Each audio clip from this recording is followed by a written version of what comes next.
Bonjour, merci à tous d'être présents pour ce petit déjeuner, la data au service des RH. Donc effectivement, on va parler un petit peu data, des problématiques RH autour de ça. C'est un petit déj qui est organisé par Telio, l'agence Telio, et puis Winov conjointement. Donc moi je suis Emmanuel Chollet, un des cofondateurs de la société Winov. Ce matin nous allons parler évidemment de Winov, de Telio, de 5 enjeux autour de la fonction RH de demain. RH Analytics, donc tableau de bord orienté pour le monde RH, une présentation de Biwi, l'outil que nous développons, comment on peut mettre en œuvre au sein de la société, le principe de déploiement, comment on le met en œuvre. Donc rapidement vous présenter Winov. Donc Winov, on est éditeur d'une solution de business intelligence. Donc concrètement, on a un outil qui permet de se connecter sur les données des entreprises, quelles qu'elles soient, quel que soit leur volume et leur typologie, que ce soit des bases de SIRH, que ce soit des fichiers Excel, que ce soit des données externes à l'entreprise mais qui lui appartiennent, type de analytics ou de services extérieurs. Et Biwi permet de se connecter sur ces données-là, de les mixer et de les faire parler sous forme de tableau de bord dynamique et de les diffuser au sein de l'entreprise. Notre volonté, c'est vraiment de simplifier tous ces processus et que ce soit réalisable par des utilisateurs métiers tels que vous. Donc aujourd'hui, nous, on accompagne les entreprises de la mise en œuvre et nous faisons aussi appel à des partenaires type Telio sur des problématiques notamment plus métiers, et là en l'occurrence RH avec Telio. Quelques références pour vous expliquer qui on peut travailler. Donc en client direct, on travaille notamment avec le groupe Enedis, sur lequel on les accompagne notamment sur la problématique pilotage RH. Tous ces clients, pour eux, on ne fait pas que du RH, c'est pour juste vous donner ce point de détail. On est capable de se connecter sur des données de commerce, des données de RH, de performance téléphonique, etc., etc. Donc voilà, c'est juste pour expliquer que Biwi n'est pas spécialisé purement de RH, mais c'est ce qu'on va en faire qui va le spécialiser. On travaille donc avec des clients en direct, mais on accompagne aussi des partenaires, notamment éditeurs tels que Neosphère ou 123Pay, qui sont des éditeurs dans le monde, en l'occurrence du RH, et dans lequel on s'intègre dans leurs outils pour faire la partie tableau de bord. Hop, je passe la main à Alexandre. Hop, merci. Donc Telio, on est une société de conseil de services. On est spécialisé dans la transformation de la donnée en avantage concurrentiel. On dit comme ça ne parle pas forcément, mais simplement on va aider sur l'optimisation des processus, sur la transformation des produits, sur l'optimisation des interactions de vos salariés, de vos collègues avec l'entreprise, avec l'environnement. Le but c'est d'être plus efficace, plus profitable. Alors comment on fait ça en fait? On s'appuie sur la donnée au départ et on va utiliser tout ce qui est technologie liée à la business intelligence.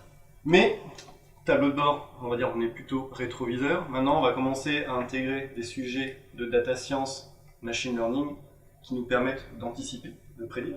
Donc ça va être dans les ressources humaines, sans dévoiler trop ce qui va se passer après, mais des mouvements de personnel. Par exemple, si on parle de vente, on va se parler d'anticiper du chiffre d'affaires en disant j'ai constaté que si par exemple il pleut, j'ai plus de ventes dans les magasins parce que les gens ne vont pas à la plage. Ok, je prévois une météo à un mois qui est plutôt mauvaise, quel va être l'impact dans mon magasin et surtout quelles actions je vais pouvoir anticiper et mettre en place.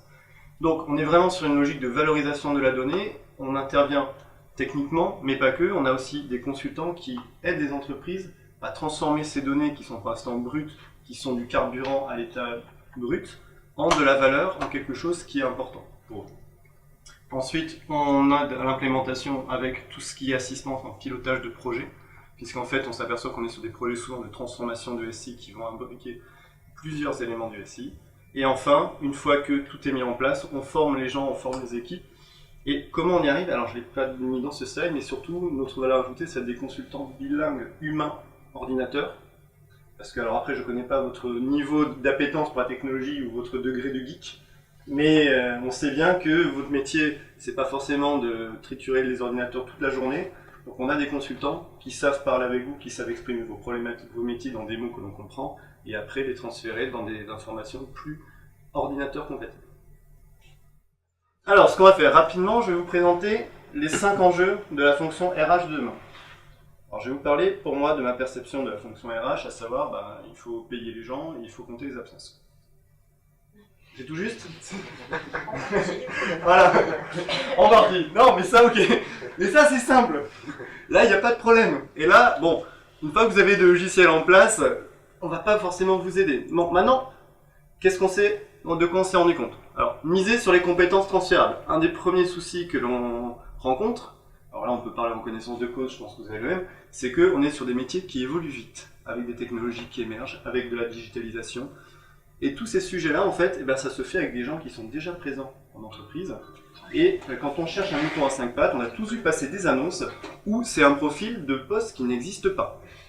Donc soit on attend que cette personne naisse spontanément, doit y avoir un vivier qui traîne quelque part, on ne l'a pas encore identifié, mais on est sûr il existe.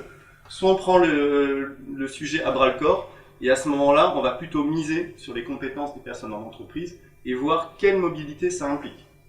Donc ça veut dire que par exemple, alors sujet qui est intéressant, 80% des compétences d'un expert comptable sont celles d'un Chief Data Officer. Alors soit on ne sait pas ce qu'il y a dans le Chief Data Officer, on dit que c'est bon, tout le monde peut y aller dedans, soit effectivement on a quand même identifié ce que ça implique, à savoir la gestion des données d'entreprise, on s'aperçoit finalement que c'est lié au même sujet que ce que traite l'expert comptable, et donc on va pouvoir une mobilité, et se poser la question de dire est-ce que je vais engager un recrutement qui va me coûter très cher pour trouver un candidat qui ne connaît pas forcément l'entreprise, ou est-ce que je ne peux pas valoriser les compétences de personnes en interne? Et donc la question c'est comment identifier ce vivier, ce potentiel, comment l'évaluer. Enjeu numéro 2, anticiper les enjeux de personnes. Donc, on sait en fait que on va recruter des gens qui peuvent par exemple être des slashers. Slashers, ça vous parle? Oui. Alors par exemple, moi je suis consultant en informatique décisionnelle / rempailleur de chaises. Je pourrais.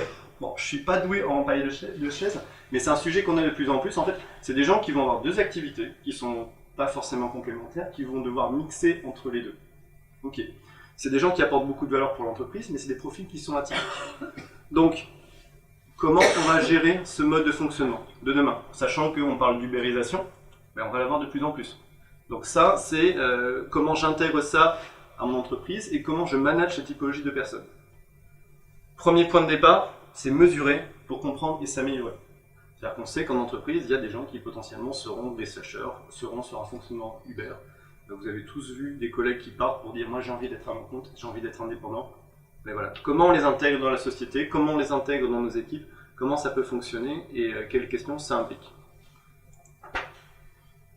Donc, ça nous oblige quelque part à réinventer les processus RH. Alors, est-ce que l'entreprise libérée vous parle? Oui. Oui. Quel est le principe de l'entreprise libérée? C'est de mettre l'intelligence individuelle au service du collectif. Voilà.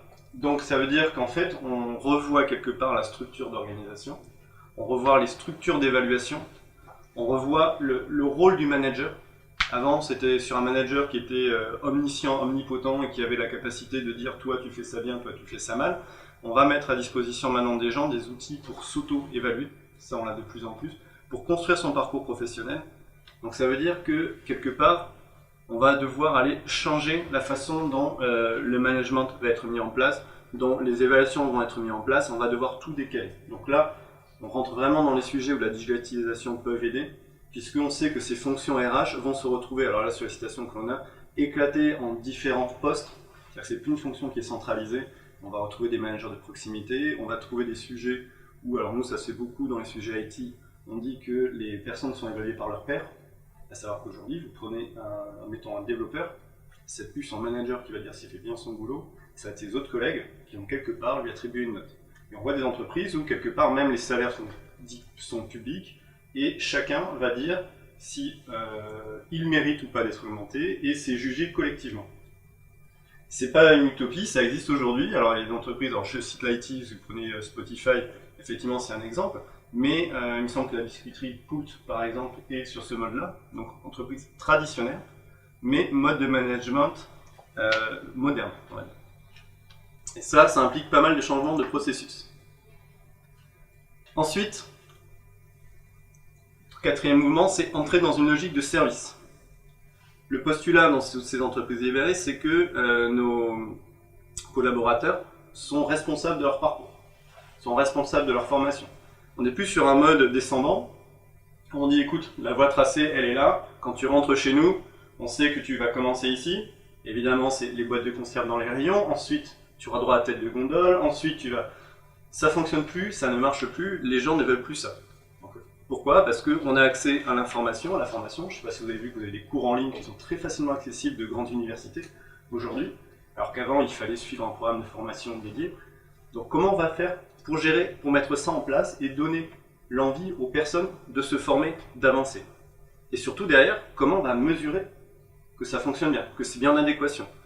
Et comment la personne va elle-même auto-mesurer ses progrès et ses besoins. Enjeu numéro 5, alors ça celui-là, c'est pas l'IT forcément qui va aider, mais c'est effectivement la gestion du changement, c'est accompagner les managers, puisque aujourd'hui, on n'est plus sur le manager descendant, omnipotent avec le rôle paternaliste, mais on est plutôt sur le leader servant, accompagnant. On a des modèles en fait où quelque part on dit c'est un jardinier, et lui il a l'engrais, il a de l'autre côté son arrosoir avec l'eau, et ses collaborateurs quelque part c'est des pousses qui sont du potentiel en devenir, et il va simplement l'arroser quand il faut.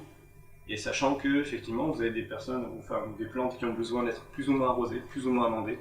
Donc c'est un fonctionnement complètement différent. Là-dessus, peut-être que sur la partie IT, on va peut-être moins pouvoir intervenir, on n'a pas encore de robots qui font ça.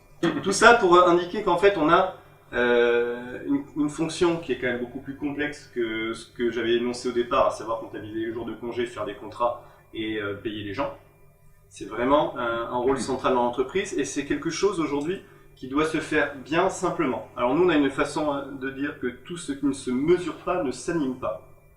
On a vu tous les enjeux qu'il y a aujourd'hui dans cette fonction qui doit évoluer, qui doit muter. Comment on va faire pour mesurer tout ça? On a les sujets de HR Analytics qui existent. Et effectivement, grosso modo, on a une sensibilisation globale au sein des entreprises, d'ailleurs vous l'avez dit puisque vous avez des programmes de SIRH, sur le besoin d'outiller, le besoin de digitaliser et le besoin de mesurer. De toute façon, ça on le voit à chaque fois dans chaque industrie, dès qu'on commence à réellement outiller, tout de suite après, on va devoir mesurer, on va devoir animer. Et là l'enjeu en fait, c'est de donner accès aux personnes métiers, dont le métier c'est de gérer avant tout de l'humain. On est d'accord que c'est quand même le rôle principal de la fonction RH, et de leur donner des outils qui soient utilisables. Alors vous avez tous utilisé des tableaux de bord, j'imagine, vous connaissez les tableaux de bord de paye, vous connaissez... Tiens, est-ce qu'aujourd'hui quelqu'un est capable de faire une fiche de paye de zéro? Sans logiciel, ou avec Excel? Oula, ok. On a la chance avec des logiciels qui font ça. Maintenant, je vous dis, demain, vous allez avoir des collaborateurs qui vont vouloir suivre des programmes de formation en ligne, vont vouloir être auto-évalués sur la qualité de vie au travail, vont remplir des feuilles Google Documents, par exemple, pour dire ce que j'ai vu, mes centres d'intérêt, mes objectifs de formation, et vous allez devoir monter des tableaux de bord sur tout ça, pour voir si les actions que vous menez vont dans le bon sens. L'enjeu, c'est qu'aujourd'hui, vous allez avoir besoin de mesurer et de tester. Vous n'allez pas pouvoir vous adresser forcément aux directions informatiques pour demander la mise en place de tableaux de bord d'indicateurs, parce qu'en fait, vous ne connaissez pas déjà à l'avance ce que vous voulez avoir, ce que vous voulez faire. Donc, vous avez quelque part besoin d'outils qui vous permettent de construire vous-même vos tableaux de bord, vous-même vos indicateurs, d'aller prendre les données là où elles sont, effectivement dans votre système d'information d'entreprise, mais dans des données qui sont externes comme des feuilles Google Sheet, comme des services en ligne, et d'aller agréger tout ça, d'être autonome dessus, de faire ça simplement, efficacement, rapidement, pour animer, pour tester et pour faire du feedback à vos équipes. Donc cet outil, cette solution, on va vous en présenter une qui marche très bien et je vais donner la main à Mélanie.